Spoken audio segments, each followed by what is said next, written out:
বন্ধুরা কেমন আছো? আশা করি সবাই ভালো আছো। আজকে আমি তোমাদের যে টিপসটি দেখাবো সেটি খুবই মজার টিপস। দেখতে পাচ্ছ বন্ধুরা যে আমার 5G হয়ে গেছে। হ্যাঁ, ফোনটা উপরের দিকে তাকাও যে 5G হয়ে গেছে কিন্তু হ্যাঁ।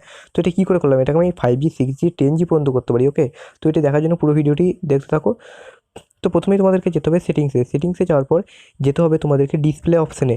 ওকে, ডিসপ্লে অপশানে যাওয়ার পর তোমাদেরকে যেতে হবে এই যে স্ট্যাটাস বার বলে একটা অপশান আছে, স্ট্যাটাস বারে যেতে হবে। ওকে, হ্যাঁ, স্ট্যাটাস বারে যাওয়ার পর দেখতে পাচ্ছেন যে এডিট কেরিয়ার নেম বলে একটা অপশান আছে। তো এইখানে যাওয়ার পর যা তোমার সিম সেটাকে লিখে 4G 5G আমি ধরো লিখলাম 5G।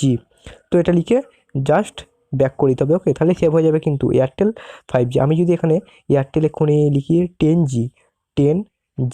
ওকে, 10G লিখে আমি স্ক্রিনটাকে অফ করলাম, দিয়ে আবার করলাম। দেখতে পাচ্ছেন বন্ধুরা উপরে লেখা আছে এয়ারটেল 10G। ওকে, এইভাবে তোমরা সব বন্ধুদের সঙ্গে প্র্যাঙ্ক করতে পারো। এই ভিডিওটি শুধুমাত্র তৈরি করেছে প্র্যাঙ্ক ভিডিও। ওকে, এটি কিন্তু সত্য সত্য নয়। হ্যাঁ, যদিও আমাদের দেশে 5G চলে এসেছে, তবুও এটা কিন্তু প্র্যাঙ্ক করতে পারে। হ্যাঁ তোমরা বন্ধুরা, তো এই ছিল আমার ভিডিওটি যদি ভালো লাগে অবশ্যই একটা লাইক করো, আর এরকম অ্যান্ড্রয়েড টিপস পেতে আমার চ্যানেলটি সাবস্ক্রাইব করো। বাই।